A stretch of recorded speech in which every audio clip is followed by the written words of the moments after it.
Assalamualaikum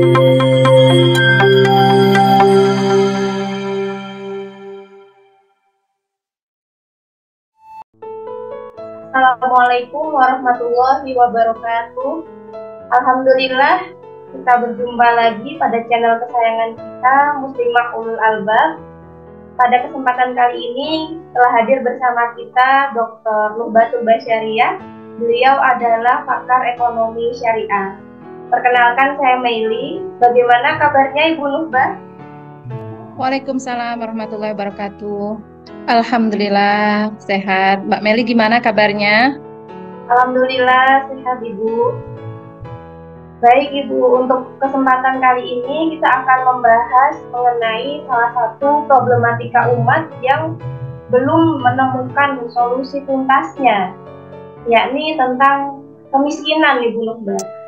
Nah, kalau kita melihat pada beberapa bulan yang lalu, Daerah Istimewa Yogyakarta sempat dinobatkan sebagai provinsi termiskin di Pulau Jawa.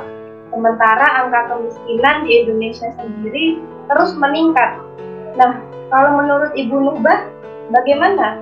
Kenapa hal ini bisa terjadi, Bu? Kenapa kemiskinan bisa terus meningkat dari waktu ke waktu? Ya, terima kasih. Bismillahirrahmanirrahim. Assalamualaikum warahmatullahi wabarakatuh. Dengan fakta yang terjadi ya, khususnya kasus kemiskinan yang ada di Yogyakarta khususnya dan juga umumnya di kota-kota provinsi di Indonesia menunjukkan fakta kemiskinan yang terus meningkat. Dan aneh memang ya, untuk data kemiskinan ini khususnya DIY itu dengan tertinggi di Pulau Jawa ya, dan Jawa itu sendiri ya tertinggi di antara pulau-pulau yang lainnya. Padahal Jawa ini adalah sebagai pusat pemerintahan yang ada di Indonesia. Nah, ini masalahnya apa gitu.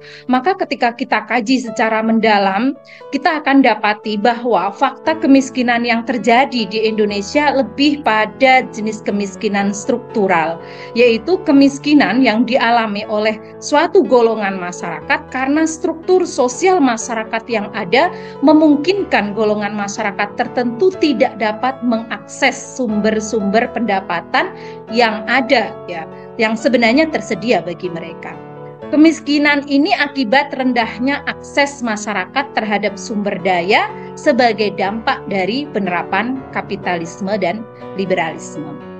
Baik, kalau ditambah dengan segala kebijakan yang memiliki unsur diskriminatif ya terhadap rakyat kecil dan pro terhadap para kapitalis, inilah yang melahirkan kemiskinan ya sebagai buah dari tatanan sosial dan budaya maupun sosial politik yang kurang mendukung terhadap pembebasan kemiskinan yang ada di masyarakat. Gitu kalau kita lihat dari analisis pandangan ekonomi syariah. Baik Ibu Nuhbah, berarti memang dari akar masalahnya itu terdapat pada penerapan sistem ekonomi kapitalisme ya Bu ya, yang memang jadinya menyuburkan adanya kesenjangan, tadi tidak meratanya akses terhadap sumber daya ekonomi. Nah, maka sudah selayaknya sistem ekonomi ini kita tinggalkan. Nah, lalu apa Bu yang bisa menggantikan ya sistem ekonomi saat ini supaya bisa mengentaskan masalah kemiskinan ini? Ya, sebagaimana yang kita pahami tentang Islam ini, Islam itu adalah rahmatan lil alam ya, memiliki konsep yang paripurna mengatur seluruh kehidupan manusia tidak terkecuali ekonomi. Konsep sistem ekonomi Islam yang menerapkan politik ekonomi Islam menjamin pemenuhan kebutuhan primer tiap-tiap individu atau per kepala serta membantu pemenuhan kebutuhan sekunder atau tersier masyarakat. Nah, implementasi penerapan politik ekonomi Islam dengan mekanisme keuangan publik atau penerapan APBN yang sesuai syariah akan mampu menyelesaikan problem kemiskinan secara struktural dan berkesinambungan. Ya, pertama, orang-orang wajib mengusahakan nafkahnya sendiri. Apabila tidak mampu, kerabat dekatnya yang memiliki kelebihan harta wajib membantu. Apabila kerabat dekatnya juga tidak mampu ataupun tidak mempunyai kerabat dekat, kewajiban tersebut beralih ke Baitul Mal atau diambil dari kas zakat. Nah, bagaimana apabila kas zakat tidak ada atau tidak mencukupi? Wajib diambil dari kas lainnya, ya. Berbagai sumber pemasukan kas negara dalam syariah sangat mungkin terpenuhinya kebutuhan mendasar masyarakat seluruhnya. Apabila kas Baitul Mal tidak mencukupi, bagaimana? Kewajiban beralih kepada seluruh kaum muslimin secara teknis. Hal ini dapat dilakukan dengan cara kaum muslimin secara individu bisa membantu orang miskin lainnya, ya, dan negara dapat memungut doribah atau pajak dari orang yang kaya saja hingga mencukupi. Maka ketika konsep ekonomi Islam itu diterapkan, ya, harapan besar, ya, solusi dari permasalahan-permasalahan kemiskinan itu dapat teratasi. Oh, Masya Allah sekali ya Bu, berarti Allah dan Rasulnya itu sendiri sudah memberikan kita petunjuk yang rinci ya bagaimana cara mengentaskan kemiskinan lewat tata kelola ekonomi Islam. Lalu bagaimana Bu kita dapat mewujudkan tata kelola ekonomi Islam yang dapat menyejahterakan masyarakat ini? Ya, penerapan sistem ekonomi Islam dengan menegakkan 3 pilar sistem ekonomi Islam, yaitu pembagian kepemilikan harta kekayaan menjadi 3, kepemilikan individu, kepemilikan umum, kepemilikan negara. Kemudian pelaksanaan pilar pertama harus tegas, ya, mana sumber daya yang dapat dimiliki individu, mana yang itu kepemilikan umum, ya, semaksimalnya untuk kebutuhan masyarakat secara umum, dan mana kepemilikan negara, yang semuanya akan diatur, ya, dilaksanakan sesuai dengan aturan syariah dan bisa dimanfaatkan dan dikembangkan, ya, sesuai dalam aturan syariah yang ada, mana yang halal, mana yang haram, atau mana yang boleh dan tidak boleh. Serta pilar yang ketiga yaitu distribusi, ya, dengan mekanisme ekonomis yaitu berbayar dan non ekonomis atau gratis akan menjadikan jaminan pemenuhan kebutuhan mendasar bagi masyarakat secara adil, ya.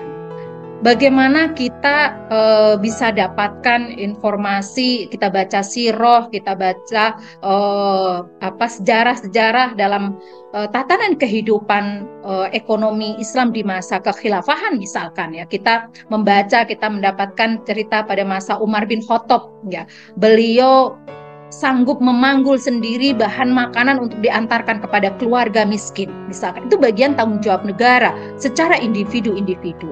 Bagaimana kehidupan tatanan ekonomi pada masa kekhilafahan Umar bin Abdul Aziz misalkan, hingga didapatkan informasi atau dalam sirahnya bahwa tidak ada satu orang pun yang mau menerima zakat. Artinya kehidupan di masa itu menunjukkan bahwa setiap penduduk itu merasa mampu, justru merasa menjadi muzaki, orang-orang yang wajib atau yang terkena zakat. Artinya kesejahteraan itu sudah terlewati, gitu ya. Kemudian kemiskinan itu bisa dikatakan nol atau minus, ya, bahkan karena semua justru berlomba-lomba untuk bisa saling memberi. Itu adalah contoh dari penerapan ekonomi Islam di masa kekhilafahan. Nah,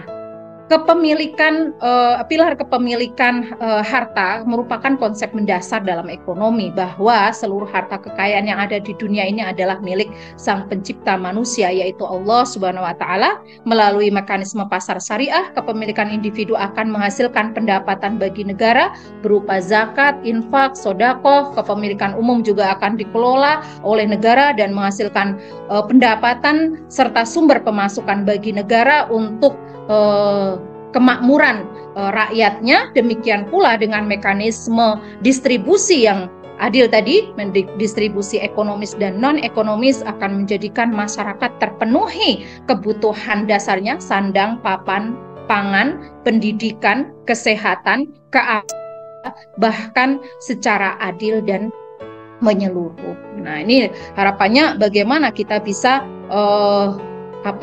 diterapkannya konsep ekonomi Islam di dalam tataran negara, ya, dengan sistem ekonomi Islam ini, dan juga penerapan pilar ekonomi Islam dan politik ekonomi Islam akan menjadikan kemiskinan ini terselesaikan dan masyarakat yang adil dan sejahtera akan bisa diwujudkan.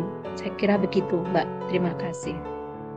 Baik Ibu, berarti memang harus ada integrasi antara sistem politik Islam dan juga sistem ekonomi Islam yang juga didukung oleh sistem kehidupan lainnya yang Islami. Nah, semua sistem-sistem ini terbingkai dalam satu institusi negara, khilafah Islamiyah, yang mampu nantinya mewadahi penerapan semua konsep-konsep Islami ini dan mewujudkan kesejahteraan bagi masyarakat. Nah, demikian perbincangan kita dengan Ibu Dr. Fatul Basyariah.